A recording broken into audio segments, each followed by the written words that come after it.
Hello there, darling ones, and welcome back to my home. I hope you are all well and keeping cool in the hot weather. Today, we are reading part 2 of the poem The Cowboy at the Crossroads of the Soul. Just in case you missed part 1, the poem follows Jesse, a former bandit and reformed gunfighter, summoned across the country by a note from his first love, a woman he believed to be dead. Jesse has trouble remembering much of his recent past, except that he received the letter. As he waits at the crossroads, he is approached by 2 different people requesting help, and he helps them both. Then, a beautiful woman in an elegant coach invites him to go away with her. When he refuses, she attacks him, screaming, "Your soul belongs to me." Where is Jesse? Where is the strange crossroads? And will he actually see his Leanne again? To find out, prep your ice cream sundaes, put on your sunblock, activate your fans, and join me.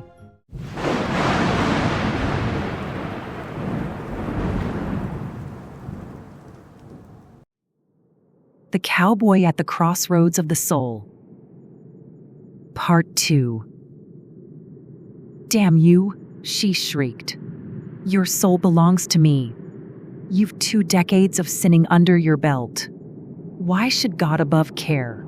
Who prays for you? So someone loves you. So what? You betrayed her. Even to her memory. You weren't true." Jesse reeled backwards, sickened, understanding that if the thing could have laid hands on him, it would have dragged him up into the carriage, and to some vile, dark place have carried him. Indeed, the thing, it had to be a demon, did not mean to be restrained by a door. It was rattling it, fumbling for the latch. Once it opened, he would be seen no more. Jesse crossed himself. The movement was instinct, something Leanne herself had taught to him. In the days when their innocence had been fresh, the demon shrieked and then recoiled from him, back into the bloody heart of the stagecoach that now ran and dripped with Stygian ooze. The hidden driver cracked the whip and onward. Away from him, the black vehicle flew, leaving Jesse standing aghast and alone, so frightened that his frame was shivering. Had he glimpsed? He'd thought that he had seen horns on the lady's head. A monster sent for him. Did that mean, perhaps, that something from the dark had been given license his soul to choose? That would mean, had his past left on him a mark, so black and foul it could not be removed? No way. He shook the awful idea away. She was just a mad woman of some sort.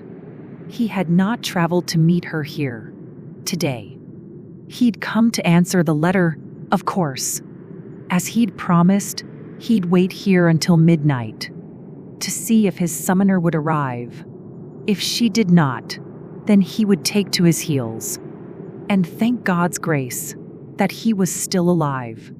He'd never think again of the strange crossroads, and all of the odd people he'd met there. But would it be wrong, just while he was waiting, for a repentant man to breathe a prayer? It had been long and long since he had said one, and longer still since he had wanted to. Still in time, Jesse dredged up the old phrases, ending with the words, "God above, be true. I'm calling out to you. If you can, help me. I am much in need of your gentle grace. Please, take me away, free me, and succor me. And let me escape from this awful place." When he opened his eyes, he hoped for new sights, but saw again the crossroads in the dark. Sad, he lifted the letter from his pocket and looked at where Leanne had left her mark. He kissed the page and felt tears slip down his face. God, Leanne, if only I'd not lost you. I think I could have been a much better man. More like the boy called Jess that you once knew. If you wrote this to me, then please come find me. I've gladly traveled miles to see your face, but I need to leave. I have not the courage to linger longer in this awful place. He crossed himself again, surprised what comfort it gave him. The soft rustling drew away that had been sounding in the brush behind him. The quiet gave him the courage to stay a little longer. He stared at the night sky, moonless, still and serene, but so chilling that Jesse began trembling obscenely. Then he heard a soft voice speak behind him. "Hello, my Jess," it said. He stood and he turned and saw his beloved Leanne right there. She was smiling that old, warm look of welcome, as radiant as her bright golden hair. She smiled at him. Her lips were fresh and rosy. Despite the long years past, her face was young. In fact, she looked as she had before she died. Jess blinked. His head was heavy. It down hung. Leanne was dead. She died, and yet she was here, which meant that he too must have passed away. The thing in the coach had been a true demon, with claws designed the souls of men to flay. As for the others that had spoken to him, what would have happened had he followed them? He hoped that angels above had led their feet away from the coach that had stopped for him. Would it come back soon? Jesse couldn't argue that his life and deeds deserved any better, but it was all that he could seem to do to keep from collapsing, now in abject terror at the thought the thing might drag him away too. A punishment he thought could never be. Well, if he couldn't escape that, then first he would beg his Leanne that she would make free. With her forgiveness, he knelt down before her, but she lifted him up into her arms. "Shh," she told him. "There's no need to fear now. You yourself have ensured you escape harm. In our time apart, I have always loved you. By day and night, God above heard from me. I begged him to redeem you and pardon you. In the end, when you passed, he said to me that I could write a letter, and if you came directly to the place I summoned you, showed kindness, and refused to be drawn away from the place I had promised to meet you, then he would pardon you of your wrongdoing and let me take you to heaven with me. You did so well, better than I imagined. And now, believe me, you have been set free." Jesse frowned at that. Her words were truly sweet. He could not have dreamed of anything more, but that made him suspect further trickery.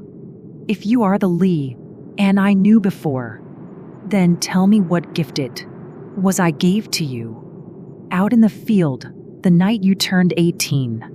She laughed. "Nothing. You didn't have a penny. But that night, you swore you would marry me. You took my hand and laid it over your heart, so I could feel it beating in your chest.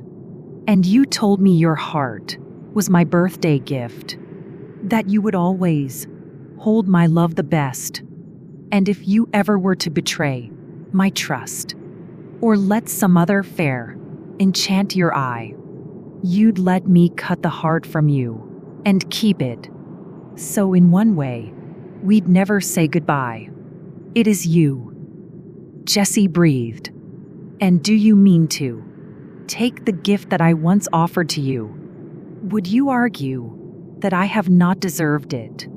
"In no wise. I let you down, betrayed you. I cannot say how much good it may do you to carve the heart out of a poor ghost's chest. But if you wish it, I surely won't stop you. Of all my memories, you are the best." Jesse closed his eyes. when something touched his chest, braced to feel the cutting bite of a knife. Instead, he heard his Leanne laughing softly. "Don't fret. You are my love of death and life. I've seen the pain you've gone through and your struggles. I would have shielded you from any strife, had I the chance. I also heard your deep thoughts. You loved me in death, as you loved in life. I refuse any right I may once have had to do you harm. If you will come with me, I'll lead you where there is no hurt or hatred, and you can live in peace eternally." So the forgiven cowboy and his true love joined hands and were wrapped in shimmering light. Soon, the crossroads stood empty, and the lovers ascended to where there is never night. Subscribe to become a delicious darling. I was hoping the poem would end that way. What about you? Did you guess that Leanne would come to collect Jesse, or did you expect the demonic coach to return and drag him off into the darkness? Today's word for the comments is Crossroads. Write it, then tell me what the scariest thing you could meet at the crossroads would be. This is the moment where I ask you to click like, subscribe, and hit the notification bell to become an official Delicious Darling. It has been wonderful to see so many of you joining our fun and fabulous family. Tonight, I am having dinner on Neftari, a world that reminds me very much of ancient Egypt. I hope to bring home new tales to delight you. Until next time, always keep your promises. Never ignore notes from old friends. Keep warm and safe, and sleep well, my delicious darlings.